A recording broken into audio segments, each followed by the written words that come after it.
If your hands are not busy, join me. Let's welcome Pidire to the platform. You're welcome, sir. Let me see your favorite emojis in the chats. Go ahead, let's welcome Pastor Dire. He's already here with us. It's such an honor to have him. He's a very busy person. To have him come on board is not easy. We appreciate your coming, sir. Thank you, sir. Wow. I'm glad to be here. Thank you, Barrister Claire. Thank you so much. Okay, I can see myself now. Thank you, Barrister Claire. Thank you so much. Thank you, everybody. When I see people who are willing to learn, like, I'm so blessed and I'm so glad. I want to be in their midst. They are my best people out on earth, my best people on earth. All right. So I appreciate the fact that you are making up time to develop yourself, because that is the greatest investment you can ever make on this side of eternity. Personal development, work on yourself. It is the beginning of a successful marriage. It is the beginning of a successful finances. It is the beginning of a successful workplace. It is the beginning of a successful leadership. You can't do what you don't know. If you are not informed, you'll be deformed. If you are not informed, you cannot be transformed. The raw material for transformation is information. Information is inward formation. Information is inward formation. All right. So any opportunity you get to be able to take clean, clear, precise, and transforming information, grab it with both hands. It makes you a king. It makes you a king. All right. So once again, I want to celebrate Barrister Claire. Thank you for what you're doing. Yeah, let's go ahead.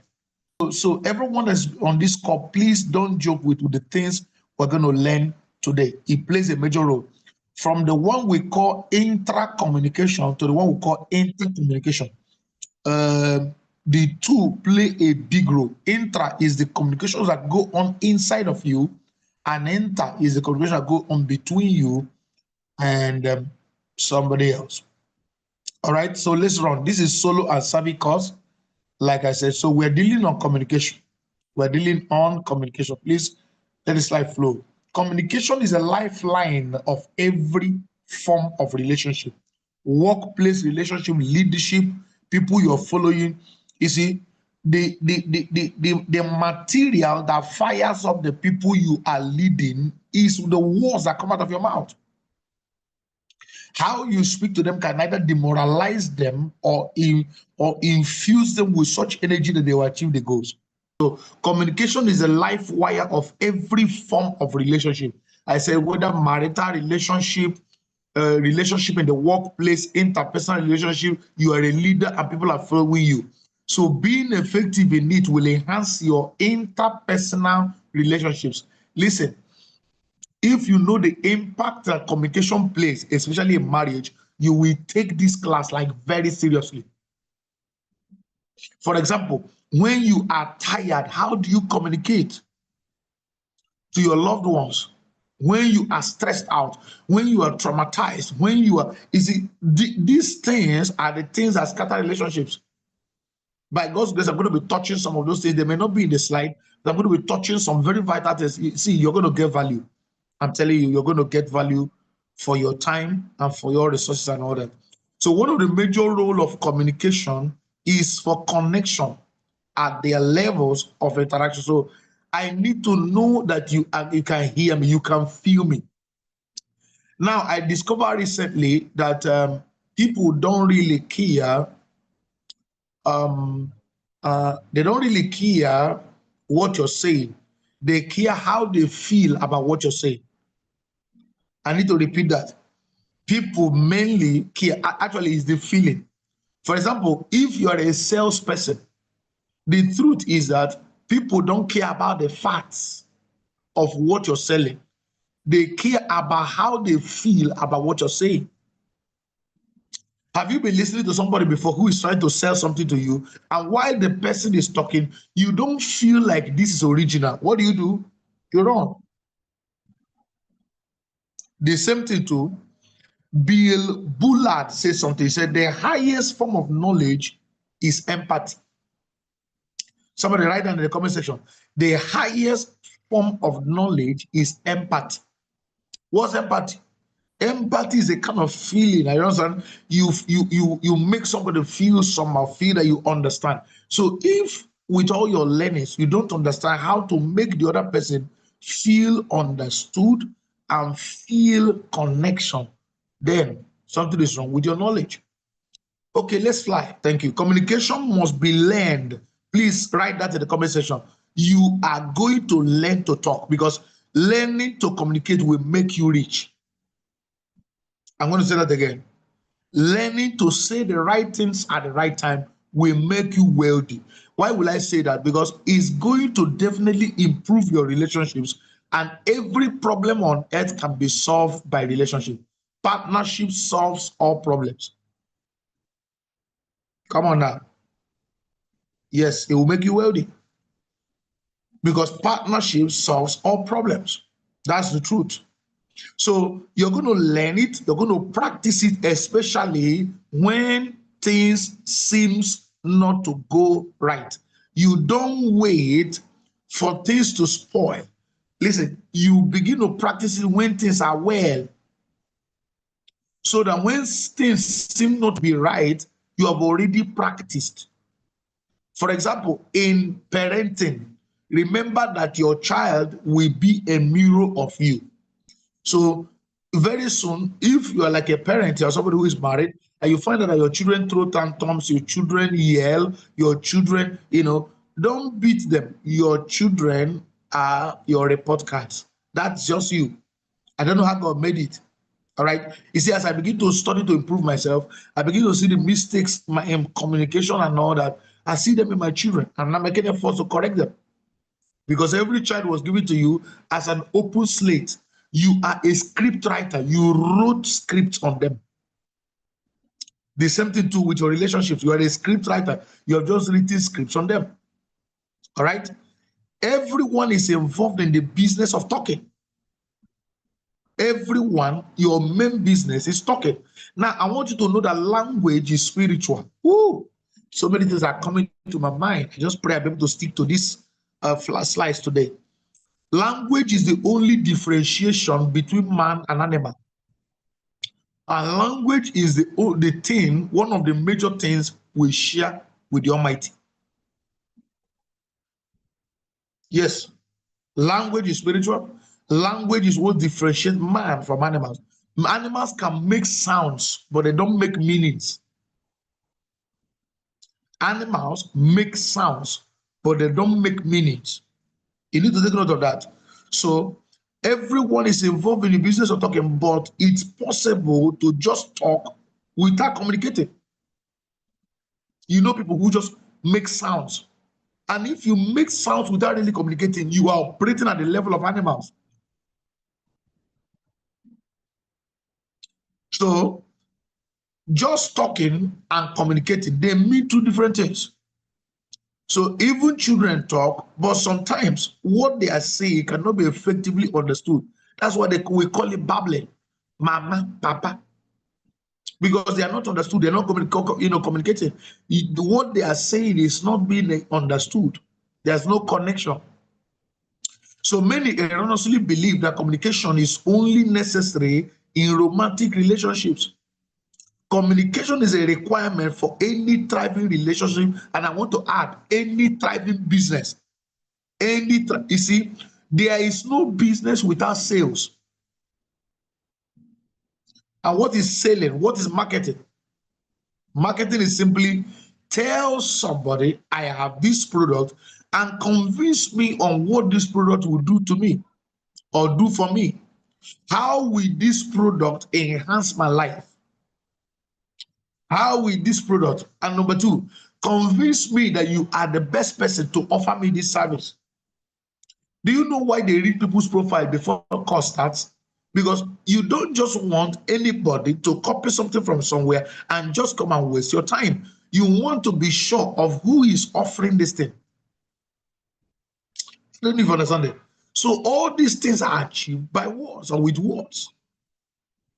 All right? Okay, let's fly. What is communication? Communication is the process of sharing yourself. Please underline or write in your book, sharing yourself, because you are spirit, soul, and body in, of course, biblical terms.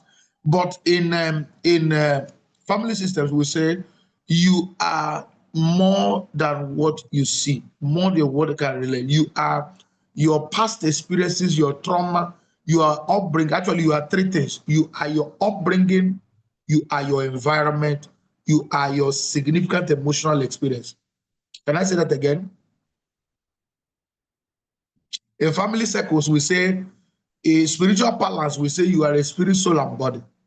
But in family circles, we say you are your upbringing, you are your environment, you are your significant emotional experiences, SEE. So you see, when we say communication, communication is the process of sharing yourself, your UESS, verbally or non-verbally with another person or group of people in such a way that all the parties involved understand and accept what you say. Many people know what to say but lack how to say it. It's a big issue. Yes, you can move to the next slide. It is a big issue. Now I'm going to explain something to you. Upbringing. Remember that if you really, really want to communicate, you start working first on yourself. Why? Bible balance says, out of the abundance of the heart, the mouth speaketh. In family circle balance, we say, words have traveled through miles away from the inside before it comes out of the mouth. And sometimes, because you didn't really think about it, because you have already been formed. Your environment did not only affect you, your environment was imprinted upon your mind. Where did you grow up? Who grew you up? Who were your parents? How many persons were in that house when you were growing up? What did they say? Who are they? What did they influence? Who carried you as a nanny? Who was the maid of honor or whatever? I mean, all these are what makes out your environment. They make up your upbringing and all that. Now, remember, when you come into an environment, workplace, business, marriage, especially relationship and marriage, you carried all this stuff and came. Now, communication demands that you begin to share them. You begin to share them. So, how are you able to communicate all this? All this. Remember that even when you get an idea, all your ideas pass through the filter. All your ideas pass through the filter. So, have you seen why some people know what to say? In school, those days, we are taught what noise is. You know, what noise means to a communication is different from what noise means to the normal person. To you on the street or a normal person, noise means maybe a sound or an unpleasant sound. Yeah, that's it. I remember noise means unpleasant sound. But to a communicationist, what is noise? When what is said is not what is understood by the receiver, a noise has just occurred. Can I say that again? Can I say that again? When what you intend to communicate is not what the receiver receives, a noise has just occurred. So sometimes you go to the village and you are blowing big grammar to old women and you're using it to teach them Bible. Say, come on now, you need to understand the framework and the dimensional input of this. That's noise. That is noise. When you will really know if it's noise, when you ask them, please, what did I say? You will be so surprised to hear that you were. You say, some of them may even shout, Jesus, my God, you know. They are just reacting to the noise of your grammar. It didn't make any sense to them. So in communication, there are three major things to look out for. Number one, your major actual content is just 7%. This is what exactly the message you want to pass across. Number two, the tone of voice by which it should go through to get to the other person is 38%. Number three, the non-verbal communication. Now, by my training, this vocabulary has increased. Under this non-verbal, you get things like body language, attitude, culture, personal culture, grooming, facial expression, steps, walking steps. Have you noticed that when you're talking to somebody and you walk out, they say, "Did you walk out on me?" That is communication. What is walking out? The person just moved. Are you understand? The person just moved. And then you say, "Are you walking out on me?" That is a communication. You communicated with your legs. Have you noticed that when you're talking to somebody and somebody does like this? I hope you can see my hand. When somebody does like this, what does it mean? It's like talk to the wind. By the way, do you know that man is a meaning making machine? That's story for another time. Definitely, that will be another curriculum where I will teach you how to make sure that negative words do not get to you. You know, so we're dealing with the non-verbals. Now, I want you to check the capacity of these three things. Actual content, 7%. Tone of voice, 38%. Can you beat that? Tone of voice, 38%. Non-verbal communication, 55 to 58. So my non-verbals are stronger than my tone of voice, and then the tone of voice is far, far stronger than the actual thing I want to say. So, for example, whether at the workplace, let's assume your boss, just don't be distracted. Go ahead, they're sorting it out, it will be fine. Let's assume your boss says, "Hello, good morning. Why are you coming to work by this time?" Look at two things. Somebody may just bend down, like, like bend like this, or kneel down and say, "I'm sorry, sir. There was traffic. I'm sorry, sir. There was traffic." Oh my God. All right. So another person stands erect, or stand. What there's this word we use. Stands, is it stands akimbo? Is it stand akimbo something? Stands akimbo and then looks straight into the boss's eyes and says, "Are you not aware that there was traffic this morning?" Excuse me, sir. What do you think? Between the two, who really communicated? Though the boss may know that there's traffic, but you have communicated not only by what you said. Now, let's assume that the man is not seeing you. It would have been lesser evil, but he can see your body language. One of your hands is on your waist. You finish working, you added "excuse me," you walked out. But if you type what you said as a text, it may not really have as effect as it is when you are live there talking. So there are rules for communicating online. There are rules for chatting with somebody you can't see. There are rules for physical face-to-face communication. There are rules. I may not get into all that, but there are rules. Even your standing position matters. So words are the building blocks and the foundation of the verbal communication. Words. How they are used matter. Please, can we fly now? How they are used matter. So look at these 4 formats, or what I call 4 frameworks for effective communication. 4 frameworks for effective communication. The first there is the message. What exactly do you want to communicate? What exactly do you want to communicate? Then who is the receiver you intend to send the message to? Then what is the person's response? Are you understanding now? So this thing should have curved this way. You should go 1, 2, 3, 4 round, not all straight. Message sent to the receiver. The receiver receives it, responds to it, and then he becomes the sender. So the thing goes round. Every communication is a chain. Communications break when the person on the other side cannot feel you. That's why when you're talking with someone on the phone now, and do you know, okay, how do you know that the person you're talking to on the phone is no more there? Come on now. Do you know the phone is still on and the lines are reading, but you are like, "Are you there? Hello, are you there?" Why are you asking, "Are you there?" Because responses make you feel and communicate. Okay, let's run.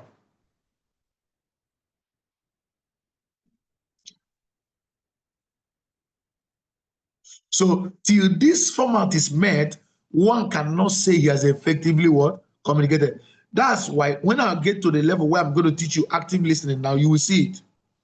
Unless I tell you that I've understood what you are saying, we have not communicated. Actually, somebody defined communication is when what is said is what is understood. When what is said and meant is what is understood, then that is communication.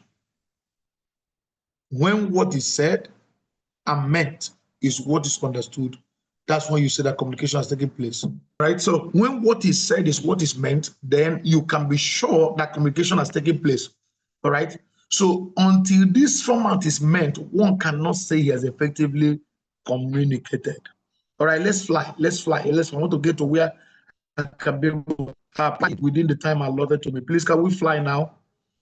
So here is the illustration. What is the concept of communication? Number one, the aim you want to communicate. This one deals with your facts.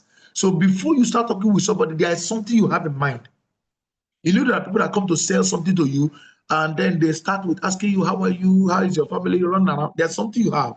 It can be a fact, it can be an idea, it can be an opinion for complete attention. You have that objective. Number two, you have to compose it. Expression. Will you use it as words or visuals or audio, as text, as written? Which method is the best way to communicate? And I'm talking to especially people who work in the workplace. The rules for surviving the workplace is different from the rules for relationships. You know that in relationships, you can use informal languages, you can create banters, you can even create your own vocabulary. I hope I didn't say that, but that is you can really create a two-man vocabulary. That when what you said to your partner is what is meant. That's how you began to hear different words for sex.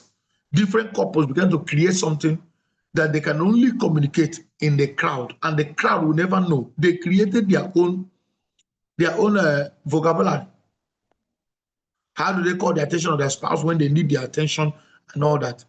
So you compose. The next one now, you transmit. You transmit purposefully. That's why, okay, in Bible Palace, Bible says, every word that you speak must be garnished with grace. What does it mean? You know, there are people you meet, they said, I'll give it to him raw. No. Remember, men look for the feeling in what you say. I'm going to say that again. Men always look for how what you said made them feel. Somebody take note of that. The feeling is the secret. The feeling is the secret. The feeling is the secret. I don't know how long I'm going to use to say this. It is not what is said, it's how what you said made them feel. It is not what you said, it is how what you said made them feel. No matter your intention, be careful. It can be your transmission system that caused the problem. All right? So that's why in receiving feedback, feedback makes you know that, oh, sorry. That's what we call misunderstanding. I didn't mean to say that you are stupid. I didn't mean to say that you are. Because many people, for example, now let me give you an example. Do you know that conflict in relationship is not bad? Somebody put that in the comment section. If there are people in serious relationship here, if you have really been avoiding conflict or running from conflict, it is actually a trauma. Conflict is not bad at all, but how conflict is handled is what makes it either good or bad. Conflict is not bad. Conflict can actually be learning moments. It's not bad. But have you been trained to resolve conflict? We call it conflict resolution skills. Interpersonal. It's not bad. Do you know, for example, when things happen and you yell, you didn't yell because of the situation. You yelled because you're a yeller. I'm so sorry if these things are hitting you. Don't dodge. Remember, we're in class. Class is to make you better. the thing hit me this way too when I began to learn these things. I've not always been like this, like you're seeing me now. You know, I've gone through metamorphosis. I can tell you. You know, this has happened. For example, now in parenting situation, it is not your child that made you to yell. You yelled because you are a yeller. Because a child must behave like a child. You are the one who is an adult that refuses to behave like an adult.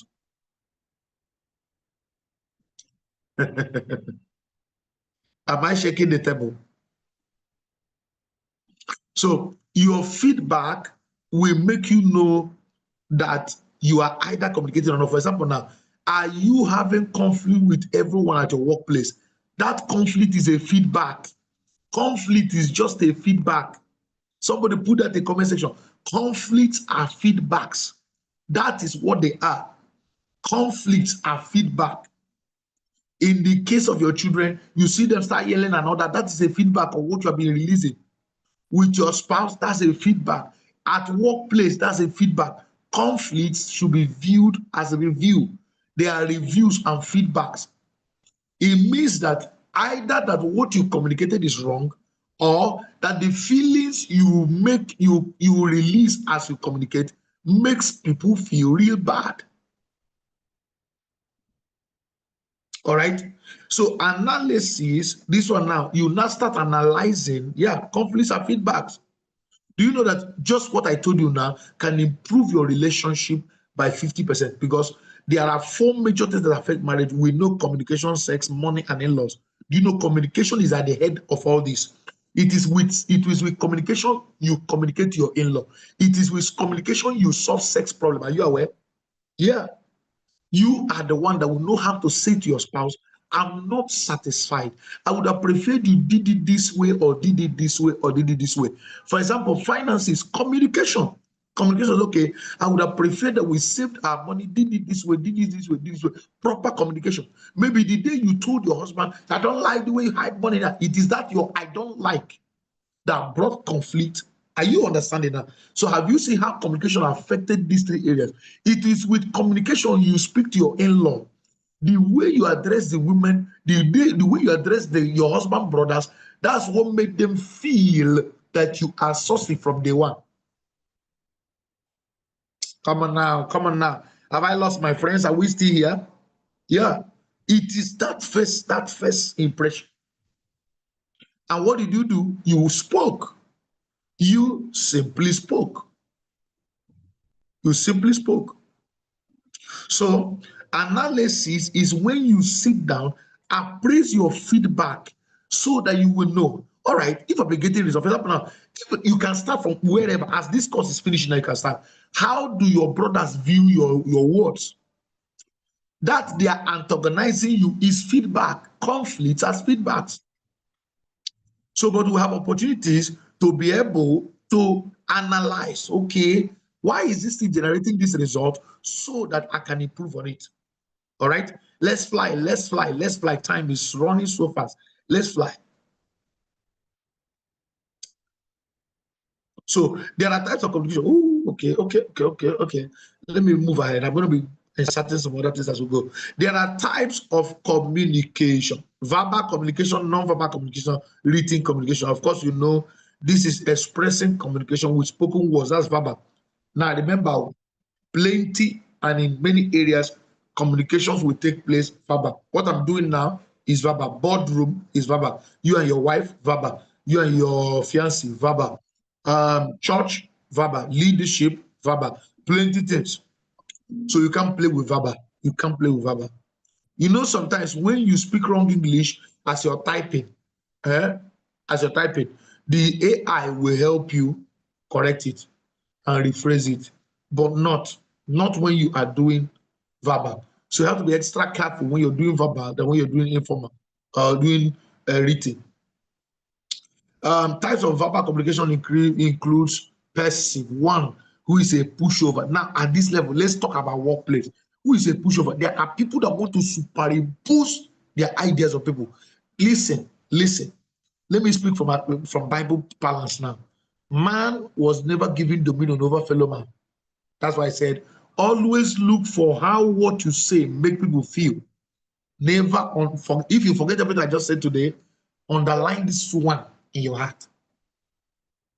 I have seen people, this pastor comes, many people want to run away. Another pastor comes, everybody settles down, people are moving from everywhere to come in. I say, what is going on? I'm a learner. Oh my God, I'm a student of these kind of things.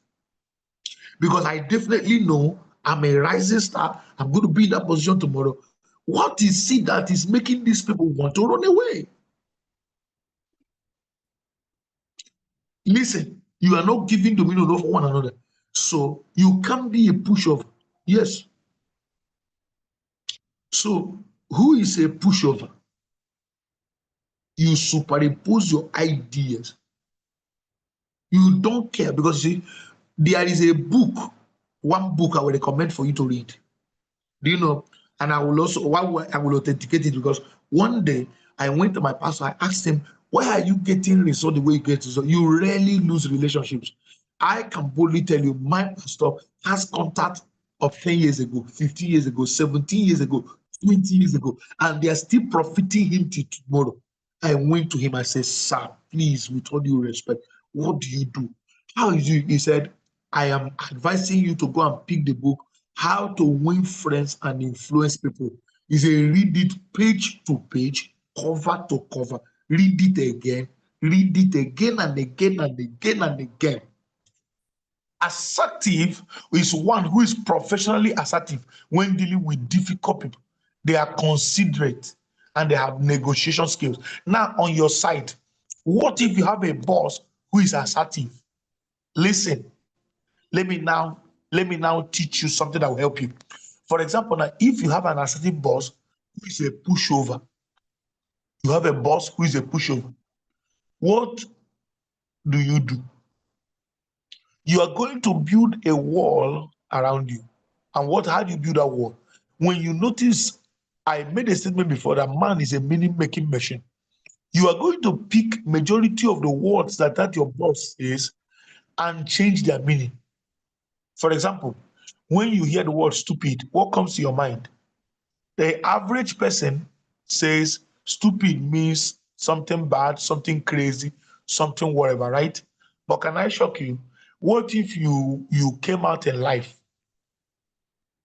You just opened your eyes and what you were taught is that the word stupid means gorgeous.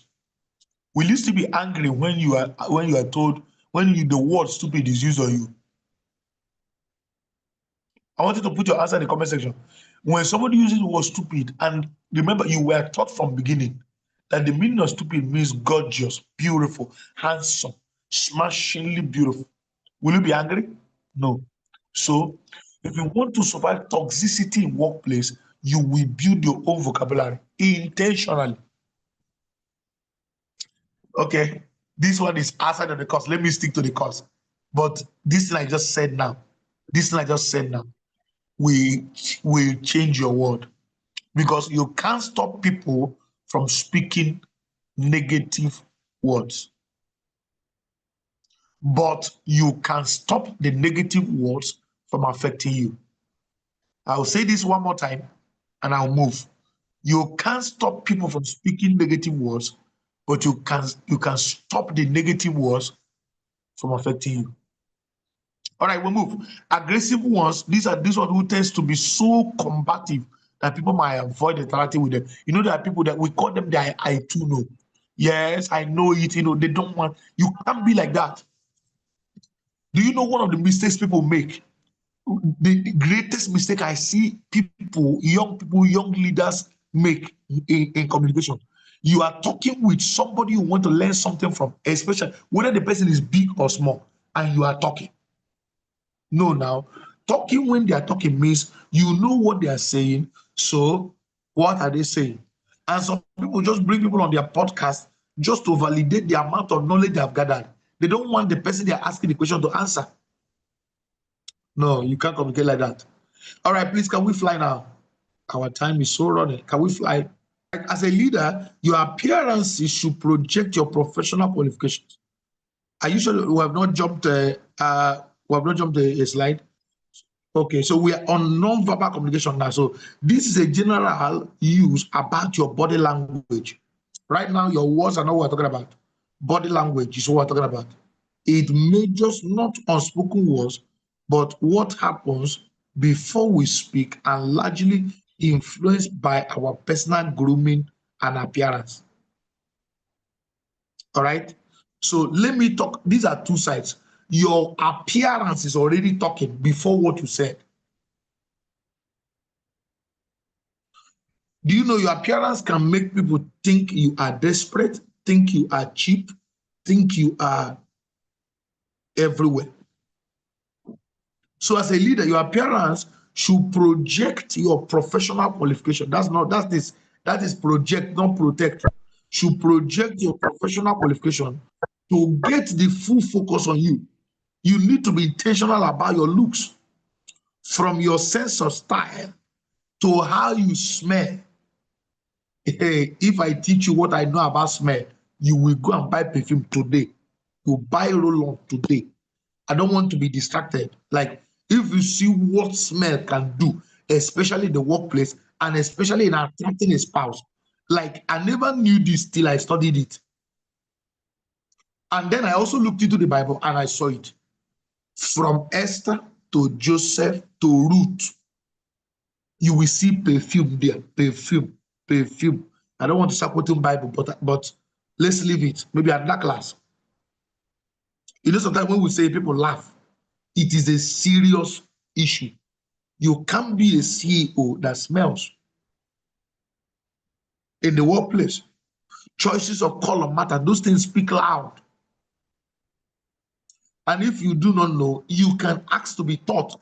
Everything can be taught. Color combination, in everything. And if your tailor is the one that's demoralizing you, change your tailor. The world has moved. So what are the non-verbal communication? This is appearance, then mannerism. Two things: appearance and mannerism. Avoid very tight clothes. Don't wear jeans for official settings, except if your office allows you to do it on Friday. If you look serious to serious meetings, people will take you serious. That's the truth. You can't be wearing something that is showing your cleavage to a serious meeting. That's not a professional meeting. That's a session of honor. And you know, some businessmen won't take you serious. Now let me tell you. Yes, let me tell you something. Never try those things. You know, there was a time when there was a podcast about a lady who goes to sell land to big men, and then suddenly those men, he will sleep with them, they will buy. Let me tell you two things. That's a lie. Or if it is truth, I want you to know that those men cannot commit very serious money into such a person's hand. Remember that anybody who has ever made money has wisdom. And I don't mean money misroad. Made money and the money stayed, has a level of wisdom. So to that lady now, that man buying a property of 10 million, buying a property of 20 million is big. Man could have invested 100 million, 200 million. But you know what? You don't throw your pills to swine. So avoid showing and moving in that route. Avoid loud jewelry and makeups, especially on official duties. When is one of the things I believe that Barrister Claire we're going to teach is right packaging for right occasions. Very important. It's going to define a lot about you. So on the types of non-verbal language, number one, smile. Smile. A lot. As I just mentioned, it's a lot, a lot, a lot, a lot. Remember that smile does not really start from the face, it starts from the mind. Yes. But let's assume that we have treated the mind. Now, let's assume that we have treated the mind. Now we are smile. This brings out a positive personality out of you. It helps people. Oh, God. Oh, time.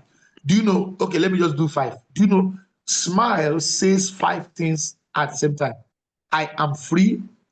I'm inviting. I'm welcoming. We can talk, and I can be spoken to. I am free. I'm inviting. I'm welcoming. We can talk, and I can be spoken to. I'm a shoulder. Like, is somebody saying something? I am free. I'm welcoming. I'm inviting. I can speak to you, and I can be spoken to. Like I'm a shoulder you can lean on. Smile is dangerous. It's dangerous. It helps people connect with you positively and easily.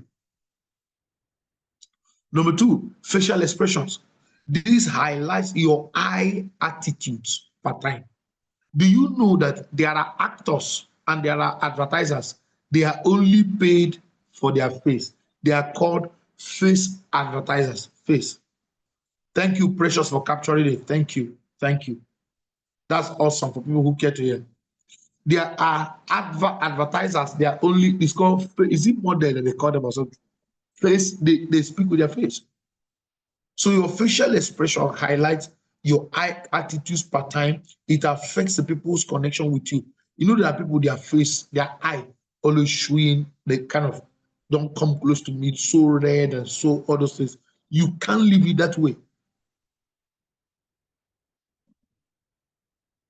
So number 3 is called eye contact.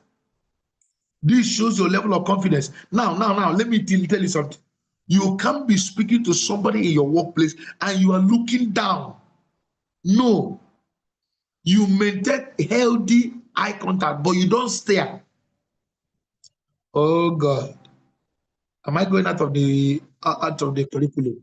You maintain eye contact, but you don't stare. There's a difference between staring. Staring is when the other person's eye is off. You are still looking for the next 2-3 minutes. You are like lost. No, you don't stare. You maintain healthy eye contact. Yes, sir. Yes, you don't look down. You don't look. Do you know that? Oh God. Oh God. Do you know when I began to do trainings in therapy and mental health? Do you know actually, because of the way we are raised in Africa, we believe that when an elder is talking, that you should look down. That is, oh my God, unhealthy image. Do you know that many of us are trained never to say no? Do you know where that thing began? Please mute your mic. Oh my God. Do you know that many of us who can't say no to people outside, do you know where it started? It started from your home. You can't remember when you told your dad no. So where did you practice saying no? That's why you couldn't say no to that boy who was abusing you. You couldn't say no to the abusing boss. You have never said no. People are parting work on you. You can't say no. Why? You don't know how to say no. But the beginning of the practice of essentialism is ability to say no. Oh, I forgot I'm not in essentialism class. That's another class altogether. So, men and brethren, if you know, sorry, I said men and brethren. Okay, we are also men and brethren, right? But this is a work setting. So, this is also another opportunity for you to retrain yourself. If you have not, listen, let me recommend for some courses to do. Any trauma recovery class, get in there. Don't say I turned out right, my brother. You don't know how much damage that was done to you. Number 2, any EI class. EI is emotional intelligence class, like dive in. And then so don't jump in, dive in. Dive inside. All right.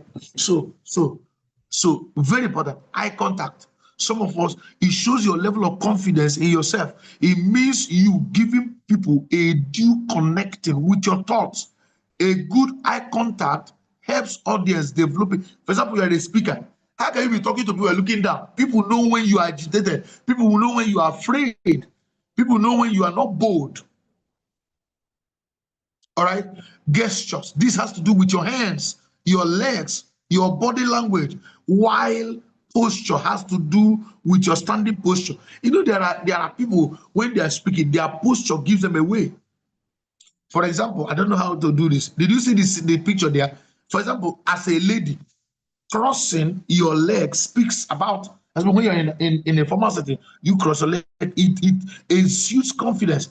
You see, did you see the way the hands of this guy is on the table, not below the table?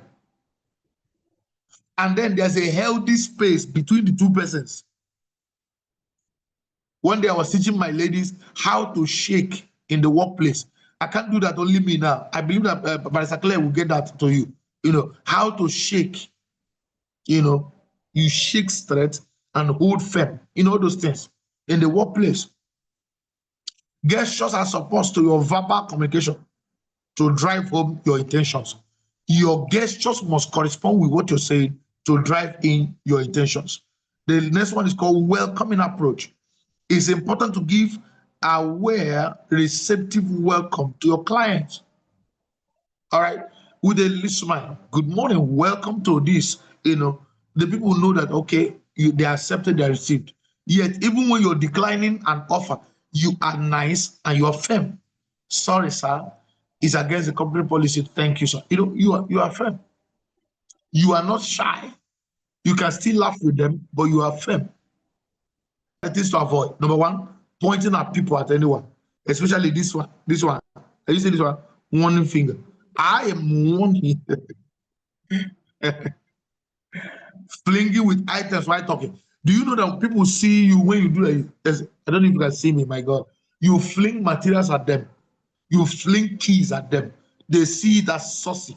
You must also understand the cultural environment where you belong to. You're flinging keys. Some believe that you're flinging ring or something. Dragging your feet on the ground when you are walking. It's true. Dragging your feet means that I am not serious. I don't have a very serious job. I am one of these laissez-faire guys. Are you understanding? Have you seen the way they walk in the work setting? It's called bricks walking. Pop, pop, pop, pop, pop, pop. Good morning. Thank you. Pop, pop, pop. Bricks walking. You will hear like bam, like shrine, you know, making very crazy noise. Even when they are talking on the walkway and they're not walking so fast, you wouldn't hear some kind of dirty, crazy sound. You see the walking is going on. All right, we're walking at the same pace. You are not hiding at the back. You are walking side by side. Yes, sir. Yes, sir. Thank you, sir. All right, notes taken. All right, you mean 9:30? Yes, sir. Thank you, sir. Yes, sir. Healthy communication. Talking with your head down. I've already said that one. That's a no. That's a no. That's a no.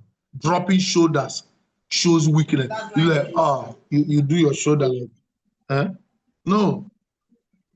Weak handshake. Oh my God. See what I'm telling you now? How I wish this is a live class. You hold the hands, this your finger. Oh my God. Sorry, I can't. I'm holding my phone with the other hand. Right. This your finger holds, watch. This finger holds firm. Like good morning. Not you don't press so, but holds firm. Good morning. Not a weak handshake. We're not doing high five. Good morning. This finger holds the other person's firm. Just a little firm, not tight. Cross arms over your chest. Like, you know, like this. In a bottom. This indicates disrespect and discomfort from the conversation. It means be talking. I'm off. Hands in the pocket might mean disrespect, depending on where you are. If your hands are under the chairs and they can't see you, fine. But if your hands, like we're discussing, you don't put your hands in the pocket. Shaking of legs and feet shows nervousness. Like the person is talking, you know, like you're angry. You understand? The person you're talking, you are just shaking your legs, like, all right, yeah, I'm just holding myself. You know that kind of right? You know it. They are called unspoken rules. Then the other one is chewing of nails. You can't do that. You can't do that. Of course, your nails have to be well groomed, so you don't need to chew them in the hall. This is grooming and it's official environment. All right, Maka, we fly now. My God, time. Is this the last? Okay, written communication. This is written format of communication via text, email, flyers, telegram, bulletins. This form of communication is very formal and almost unavoidable because most organizations thrive on it. So they send you mails, they send you telegram, you receive it on your computer and all that. It must be well captured since one stood there to explain the words written. So What it means is that you don't have time to be asking, what did you say? Or so it must be well written and articulated. So you don't send a fuzzy, confusing message. It must be very clear. So for a written communication to be effective, it must be clear, like I said, like super clear. It must be concise. It must be complete. The meaning will be complete. There will be an official meeting by 9:30 a.m. at the office complex upstairs. All HODs are duly informed to be seated before 30 minutes before time. Thanks by management. You don't do like, all right, meeting is holding, and then people are running around to know. It must be concise, it must be complete, it must be correct. The grammar must be correct and it must be precise. So you don't gather for meeting, don't know what to say. You don't. In corporate organizations, you don't do that. You do that at your own resume. You gather people and you feel like, okay, no. Before you call for a meeting, the agenda of the meeting is already written in the meeting bulletin. Yeah, that's how it's done. It must be clear. All right. The barriers to communication. Number one, physical barrier. This is a barrier caused by time, by place, by space, by climate, by noise, or even choice of medium of communication. So physical barrier. I'm not hearing you. What is that? It can be time. That is, the cause, the place where you're using. There's so much noise in that environment. The climate, the noise, things are not allowing you to speak very well. Number two is semantics. Oh my God. This one is called the use of language, use of your English. Somebody speaking something that you're not really understanding. So the connotations and everything is not rhyming. So semantics and system barriers. The third one is cultural barrier. Hey, underlying cultural barrier, very big. Do you know, as simple as giving somebody something through left hand? Wahala. Which one be that one? Igbo culture says, when I give you something with right hand is respect. When I give it to left hand is disrespect. Come on. A man can even refuse food in his house because why did you serve me with left hand? As funny as it stands, it's serious. So this is one major barrier to communication. So my dear sister, I'm going to cancel you. You have to learn the culture of the person you're dealing with before two of you can decide to make a transition. You have to learn the culture before the two of you can decide to make a transition. All right? Let's move. Other barriers. We have psychological or attitudinal barriers. This is caused by mood swings. Hey, where are my mood swingers? Are you in this WhatsApp group? Mood swingers. I want to be left alone. Feelings. No. Listen, that is a sure sign of trauma. That's a sure sign of lack of emotional intelligence. Listen, when dealing with mood swing, I know that sometimes you say it's demon. After the demon is cast out, there's a psychological issue that you have to start working on. That's why take your personal development very seriously. All right? Because you have ability to subject feelings. And words can create or destroy feelings. Take note. I won't explain that more because of time. So number 5 is called perception of reality. This is a barrier caused by different level of understanding or comprehension. Can you imagine a professor talking to a school sat leaver, and then the professor is blowing grammar? The man is talking to will say, okay, is it because I didn't go to school? Is it why he's intimidating me with grammar? These are psychological issues. Perception, and you know that perception is stronger than reality. So what do? You will learn to speak to people in the language they will understand. It's called speaking to them from their own vocabulary, from their own dictionary. It's a skill, because if you say you don't know it, how do you communicate to your children and they hear you? You are able to. So it's a skill and you can learn it. All right, let's fly. Overcoming these barriers. Number 1, clarity. Clarity of thought before communication. Like I told you, there must be intra-communication before there's intercommunication. Intra-communication, so you must have articulated. Sometimes if you have not yet articulated what to say, silence is the best. But silence most time doesn't always mean golden.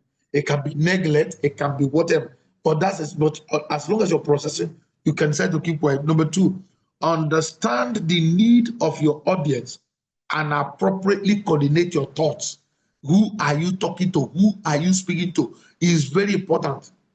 That will determine the word you will use. Seek advice from other mentors, colleagues on insight before the actual day for the first. So if you have a speech to render or you're going for an interview or whatever, my friends, seek mentors. Immediately seek mentors, maximize their knowledge, speak to them, let them even do a dress rehearsal for you. You can do that. Be mindful of your tone. Don't say that's how my voice is. Start training it now. You can't be a lady and you're speaking like a man. You can't do that. Start training it. Say that's how my voice is, my friend. Do you really want this relationship? Do you want this work? Then pay the price. Stop saying, listen, the worst thing I've seen to personal development is excuse. I'm blaming other people. Excuse. So that's how my voice is. That's how I was born. Reparent yourself. Reparent yourself. Reparent yourself. So that's how my voice. You're talking like, hello, good morning. Stop that. Reparent yourself. How many persons will you explain to that? That's how your voice is. That's how my voice is. Be mindful of your tone. Be mindful of your body language while you speak. Eliminate jargons, especially if that environment does not support it. You can't be saying You know your emotic, you know you can speak English emotically. Come on now, who knows? You can speak English emotically. Like yes or no, yes or no. That's how it happened to all those things. There is a place for such things. You must know where it is. Informal basis, formal basis, and all that. The application must be right. Ask for feedback.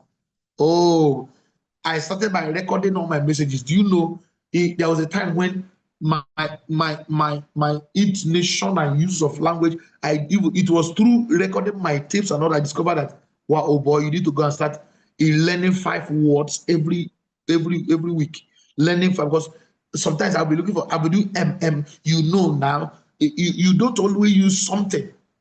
That's something. When people look for words and they don't find, they use something. No, it means that your vocabulary is low. And one of my mentors said, if you want to be rich in this life, you need to go and learn more words. I don't know what he mean by that, but I just began. Everyday new words and their meaning. Everyday new words and their meaning. Everyday new words and their meaning. Do you know where you will be in 1 year? You can't beat it. Everyday new words and their meaning. Try it.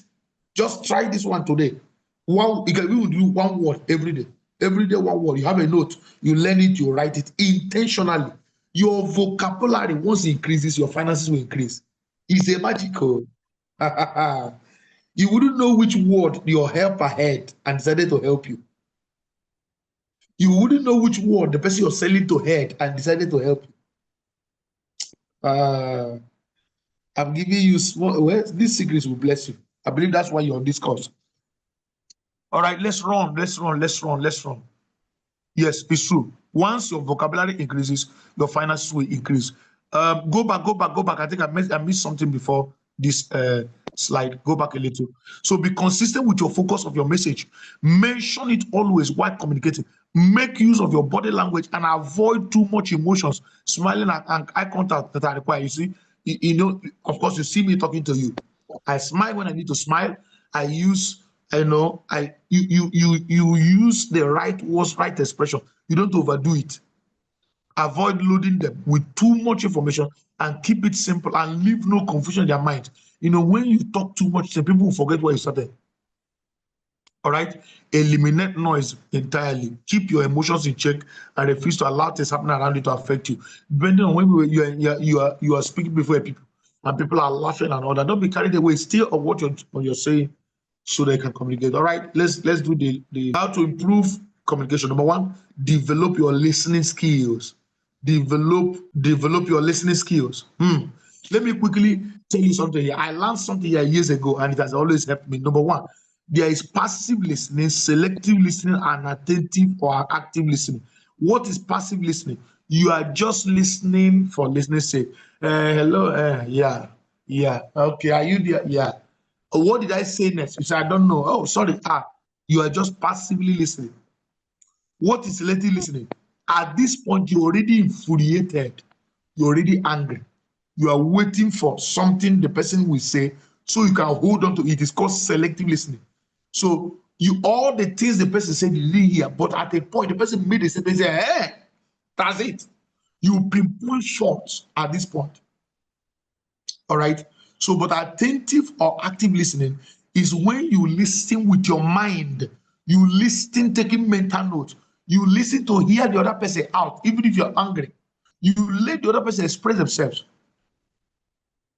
And then you listen for what is not said. Somebody put that in the comment section. You listen for what the person is not saying. We too know that you can actually listen for the heart of the person beyond what the person says. But you know what? Active and the other types of listening, we just pinpoint a major fault. Say, oh, you called me a goat. Like, you mean I'm a goat? Are you saying that I have become a goat? What are you insinuating?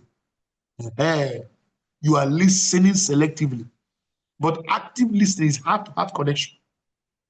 And then you listen for what is not said. All right. Then, of course, feedback. Confirm that what you said is what is heard and is what is meant.